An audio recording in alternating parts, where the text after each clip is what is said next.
Hi friends, இன்றைக்கி நம்ம பார்க்க போகிற குறள் வந்து கேடில் விழுச்செல்வம் கல்வி ஒருவருக்கு மாடல்ல மற்றையவை.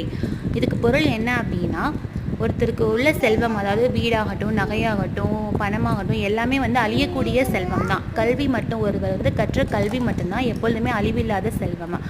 அது நமக்கு எப்பொழுதுமே ஒருத்தருக்கு கொடுக்க கொடுக்க அது பெருகிக்கிட்டு தான் இருக்குமே தவிர என்றைக்குமே குறையாது. அதுதான் கேடில் விழுச்செல்வம் கல்வி ஒருவருக்கு மாடல்ல மற்றையவை அப்படின்னு சொல்லியிருக்காங்க.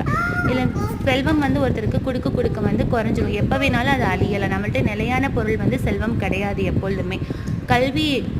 கல்விங்கிறது நமக்கு அறிவு செல்வம். அந்த அறிவு வந்து நமக்கு எப்பொழுதுமே இருந்துச்சு அப்படின்னா, எந்த காலத்துலையும் நம்ம எந்த ஒரு சொத்து இல்லாத காலத்துலையும் நமக்கு கல்வி வந்து மிகப்பெரிய உதவியாக இருக்கும். நம்ம கற்ற கல்வி வந்து என்றைக்குமே வந்து நம்மளை வந்து செயலிழக்க செய்யாது. அதனால தான் என்ன சொல்லியிருக்காங்கன்னா, கேடில் விழுச்செல்வம் கல்வி ஒருவருக்கு மாடல்ல மற்றையவை. அதுதான் வந்து பெருஞ்செல்வம் அப்படின்னா, அழிவில்லாத செல்வம் அப்படின்னா அது கல்வி மட்டும்தான்.